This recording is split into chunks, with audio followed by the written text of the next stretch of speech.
The word jihad is mentioned in the Quran about 41 times.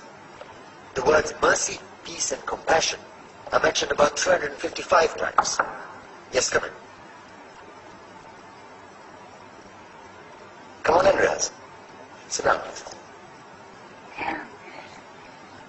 Contrary to popular belief in most Western cultures, Islam is a religion that preaches peace and tolerance. Yes, Patricia.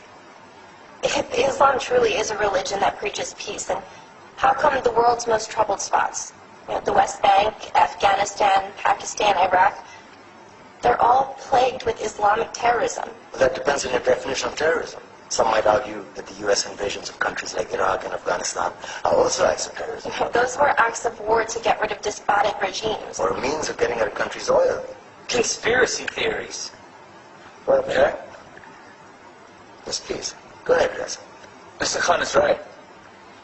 I mean, if we're talking about terrorists, the world's biggest terrorists are the white superpowers. Come on now. No, really, stop and think about it. Explain 9/11. Okay. Do you know how many people died in the Twin Towers strike? Around 3,000. And do you have any idea how many people died in the bombing of Afghanistan? Take a wild guess. More than 15,000 people died. And that's just conservative figures. About 50,000 tons of explosives were dropped on innocent civilians. Men, women, children. Yeah, but that was because of the Taliban. Now that you brought it up, did you know that the Taliban was a creation of the CIA to fight the Russians? Whatever. They were still harboring terrorists. Yeah, right. Terrorists that were never found. Just like the weapons of mass destruction that were never found in Iraq. Do you want to get into the death toll in Iraq? 500,000 civilians and counting. And what do Britain and America say when they don't find these weapons? It's simple. They just say sorry.